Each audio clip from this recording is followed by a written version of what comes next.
దేశ 79వ స్వాతంత్ర దినోత్సవ వేడుకలు ఢిల్లీలోని ఎర్రకోటలో ఘనంగా జరిగాయి. ఈ సందర్భంగా ప్రధాని మోదీ జాతీయ జెండాను ఎగురవేశారు. ప్రధానికి ఇది 12వ సారి కావడం విశేషం. ఈ ప్రసంగంలో మోదీ పాకిస్తాన్కు పరోక్షంగా అమెరికాకు గట్టి హెచ్చరికలు జారీ చేశారు. అంతేకాకుండా దేశంలో జరుగుతున్న రాజకీయ పరిస్థితులపైన పరోక్షంగా వ్యాఖ్యానించారు. మోదీ తన ప్రసంగంలో ఉగ్రవాదం పట్ల తమ ప్రభుత్వం అనుసరించే కఠిన వైఖరిని స్పష్టం చేశారు.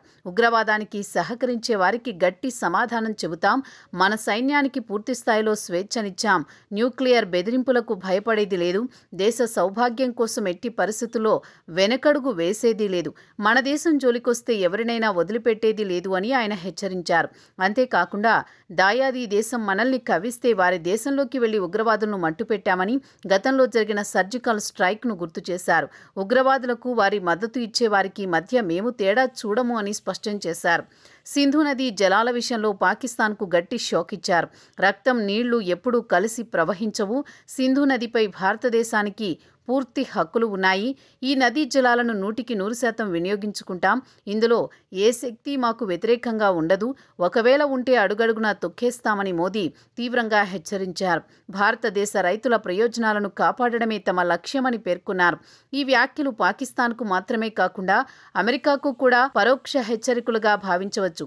ఎందుకంటే ఇటీవలే పాకిస్తాన్ సైన్య అధ్యక్షుడు ఆసిఫ్ మునీర్ అమెరికా పర్యటనలో సింధు నదిపై డ్యాంలు కడితే తీవ్ర పరిణామాలుంటాయని హెచ్చరించారు.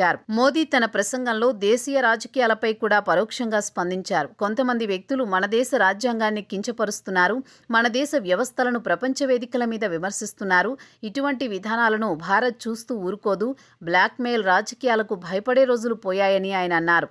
ఇక ఇది ఇటీవల కాలంలో ఓటు చోరీ అంటూ వివాదం సృష్టించిన రాహుల్ గాంధీ వంటి ప్రతిపక్ష నాయకులకు గట్టి జవాబుగా విశ్లేషకులు భావిస్తున్నారు. భారత్ ఇప్పుడు బలహీనమైన దేశం కాదని, ఏ దేశం మీద ఆధారపడదని మోదీ స్పష్టం చేశారు. డాలర్ల మీద, పౌండ్ల మీద భారత్ ఆధారపడదు, ఆత్మనిర్భర్ భారత్ ద్వారా స్వీయ సమృద్ధి సాధించామని పేర్కొన్నారు. ఇది భారత్ ఆర్థిక స్వావలంబనను, స్వతంత్ర విదేశాంగ విధానాన్ని నొక్కి చెబుతుంది. మొత్తం మీద మోదీ ప్రసంగం దేశ భద్రత, ఆర్థిక స్వావలంబన, అంతర్జాతీయ సంబంధాలపై భారత ప్రభుత్వం యొక్క దృఢమైన వైఖరిని స్పష్టం చేసింది.